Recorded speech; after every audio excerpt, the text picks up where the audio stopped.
নমস্কাৰ মই জ্যোতিষী ডক্টৰ নিৰ্মল চন্দ্ৰ শৰ্মা আজি পুনৰ নতুন ভিডিঅ'টি লৈ মই উপস্থিত হৈছোঁ বন্ধুসকল আজি মই ক'ব বিচাৰিছোঁ অহা ইংৰাজী 2025 বৰ্ষটো মেঘ ৰাশিৰ জাতক জাতিকাসকলৰ কেনে ধৰণৰ হ'ব নিশ্চয় বন্ধুসকল মেঘ ৰাশিৰ জাতক জাতিকাসকলৰ বছৰৰ যি আৰম্ভণিটো বছৰৰ আৰম্ভণিটো অৱশ্যে গতানুগতিকভাৱে থাকিব মাৰ্চ মাহৰ 29 তাৰিখলৈকে অৰ্থাৎ মাৰ্চ মাহলৈকে মেঘ ৰাশিৰ জাতক জাতিকাসকলৰ বিশেষ একো পৰিৱৰ্তন দেখা পোৱা নাযাব কিন্তু বন্ধুসকল মেঘ ৰাশিৰ জাতক জাতিকাসকলৰ আগন্তুক নৱবৰ্ষটো বিশেষভাৱে এটা গ্ৰহৰ ওপৰতে নিৰ্ভৰ কৰিব এটা গ্ৰহৰ গোচৰৰ ওপৰতে এটা গ্ৰহৰ বিচাৰৰ ওপৰতে বিশেষভাৱে গুৰুত্ব দিব লাগিব আৰু সেয়াই হৈছে মেঘ ৰাশিৰ জাতক জাতিকাসকলৰ মহাগ্ৰহ শনিৰ যি হাৰে খাতি লাগিব ওলাইছে ইংৰাজী 2025 বৰ্ষত বন্ধুসকল অন্যান্য মেঘ ৰাশিৰ জাতক জাতিকাসকলৰ আৰম্ভণিৰ সময়ছোৱাত ধনক বৃহস্পতি থাকিব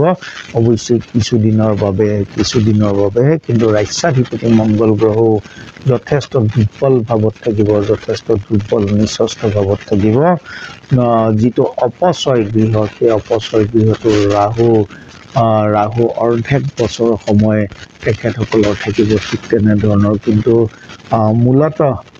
30 বছৰৰ পিছত মেঘ ৰাশিৰ জাতক জাতিকাসকলৰ মহাগ্ৰহ শনিৰ হাৰে খাতি লাগিব ওলাইছে হাৰে খাতি আৰু সেয়েহে ইংৰাজী 2025 বৰ্ষটো বিশেষভাৱে মহাগ্ৰহ শনিৰ বিচাৰৰ ওপৰত নিৰ্ভৰ কৰিব মেঘ ৰাশিৰ জাতক জাতিকাসকলৰ শুভ বন্ধুসকল 29 মাৰ্চ তাৰিখে মহাগ্ৰহ শনিয়ে ৰাশি সঞ্চাৰ কৰি কুম্ভ ৰাশিৰ পৰা মীন ৰাশিলৈকে আহিব আৰু লগে লগে মেঘ ৰাশিৰ জাতক জাতিকাসকলৰ মহাগ্ৰহ শনিৰ প্ৰথম পৰ্যায়ৰ হাৰে খাতি লাগিব প্ৰথম পৰ্যায় হাৰে খাতি তিনিটা পৰ্যায়ত লাগে প্ৰথম পৰ্যায় দ্বিতীয় পৰ্যায় তৃতীয় পৰ্যায় আৰু সেই প্ৰথম পৰ্যায়ৰ হাৰে খাতি আৰম্ভ হ'ব মাৰ্চ মাহৰ 29 তাৰিখৰ পৰা আৰু সেয়েহে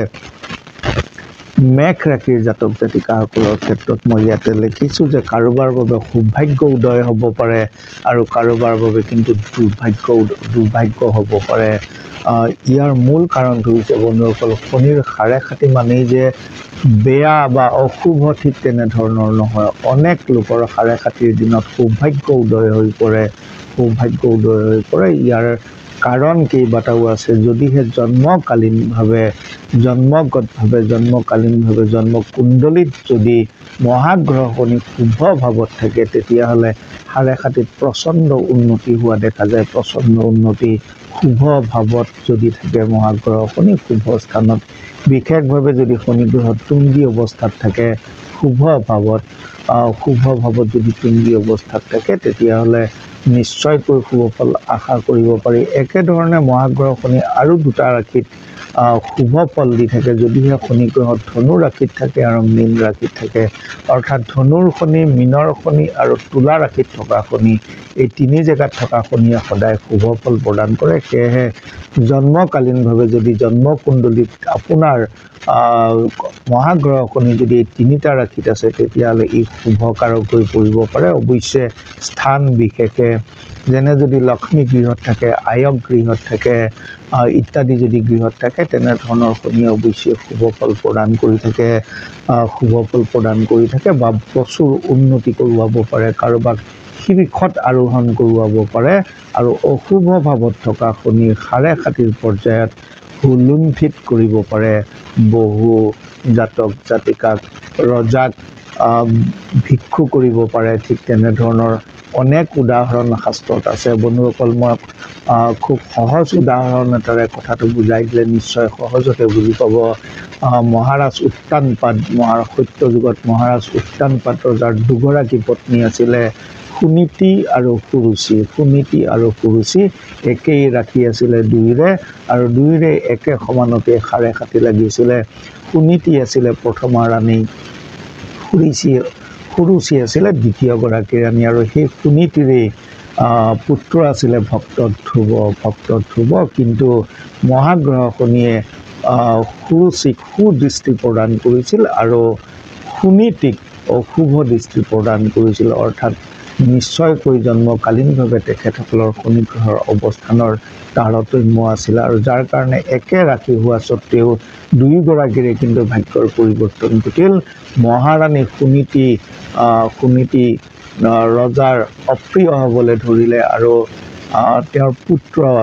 ধ্ৰুৱই পিতৃস্নেহৰ পৰা বঞ্চিত হ'বলগীয়া হ'ল। বনলৈকে 5 বছৰ বয়সতে গৈ বিষ্ণুক আৰাধনা কৰিলে।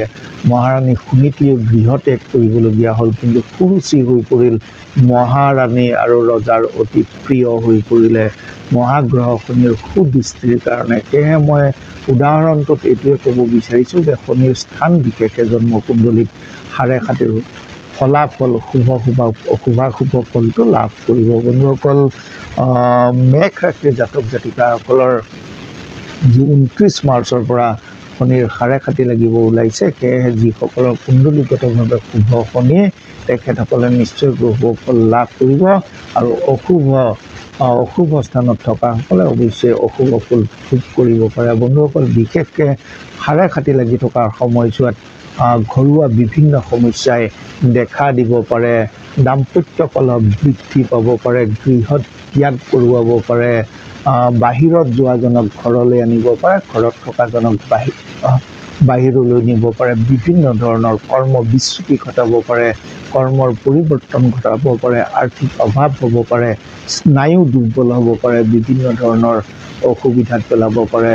মেঘ ৰাশিৰ জাতক জাতিকাসকলৰ ইংৰাজী 2025 বৰ্ষত অৱশ্যে সাড়ে সাতি যিসকলৰ শুভ হ'ব, যিসকলৰ অশুভ হ'ব, সকলোৰে ক্ষেত্ৰতে কিন্তু শাৰীৰিক ক্ষেত্ৰতো অৱশ্যেই কিছু অশুভ হৈ থাকিব। বছৰটোৰ প্ৰায় অৰ্ধেক সময় যিহেতু ৰাশিৰ অধিপতি অত্যন্ত দুৰ্বল অৱস্থাত থাকিব। বন্ধুসকল, যাওক মেঘ ৰাশিৰ জাতক জাতিকাসকলে বিশেষভাৱে ইংৰাজী 2025 বৰ্ষৰ পৰাই যিহেতু সাড়ে সাতি লাগিব 7.5 বছৰৰ কাৰণে, সাড়ে সাতি অৰ্থাৎ 7.5 বছৰ, 7.5 বছৰৰ কাৰণে যিহেতু সাড়ে সাতি লাগিব, সেয়েহে তেখেতসকলে এতিয়াৰ পৰাই নিশ্চয়কৈ মহাগ্ৰহ শনিৰ বিভিন্ন ধৰণৰ প্ৰতিকাৰ কৰা উচিত। নিতান্তই শনিবাৰ পালন কৰি চলা উচিত। যিসকল সক্ষম তেখেতসকলে শনিবাৰে দিনত উপবাস কৰা উচিত। নোৱাৰাসকলে নিৰামিষ ভোজন, সম্পূৰ্ণ নিৰামিষ ভোজন, সন্ধ্যা সময়ত মহাগ্ৰহ শনিৰ চাকি বন্তি ধূপ দীপ ইত্যাদি জ্বলোৱা উচিত। মহাগ্ৰহ শনিৰ পাঞ্চালী পাঠ কৰা উচিত। সক্ষমসকলে অৱশ্যেই পূজা অৰ্চনা কৰা উচিত, ৰত্ন ধাৰণ কৰা উচিত। বিভিন্ন ধৰণৰ প্ৰতিকাৰ কৰি অৱশ্যেই তেখেতসকলে শুভ ফল লাভ কৰিব পাৰিব।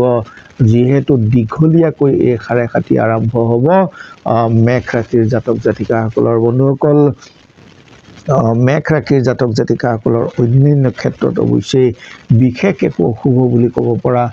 নাযায়, যদিহে সাড়ে সাতিৰ কুপ্ৰভাৱ তেখেতসকলৰ ওপৰত নপৰে। বন্ধুসকল, সেয়েহে মহাগ্ৰহ শনিৰ সুপ্ৰীতি লাভ কৰিলে নিশ্চয়কৈ প্ৰতিগৰাকী মেঘ ৰাশিৰ জাতক জাতিকাৰে শুভ হ'ব, মংগলময় হ'ব আগন্তুক 2025 বৰ্ষ। বন্ধুসকল, খুব থুলমূলকৈ মই অহা ইংৰাজী 2025 বৰ্ষটো মেঘ ৰাশিৰ জাতক জাতিকাসকলৰ কেনেধৰণৰ হ'ব এই বিষয়ে কিছু কথা ক'লোঁ। অৱশ্যে এনেধৰণৰ ভিডিঅ'সমূহ পাই থাকিবৰ কাৰণে এই চেনেলটো ছাবস্ক্ৰাইব কৰিব। যদি ভাল লাগিছে নিশ্চয়কৈ লাইক কৰিব, শ্বেয়াৰ কৰিব। পৰৱৰ্তী ভিডিঅ'সমূহ অৱশ্যেই চাই থাকিব। ধন্যবাদ।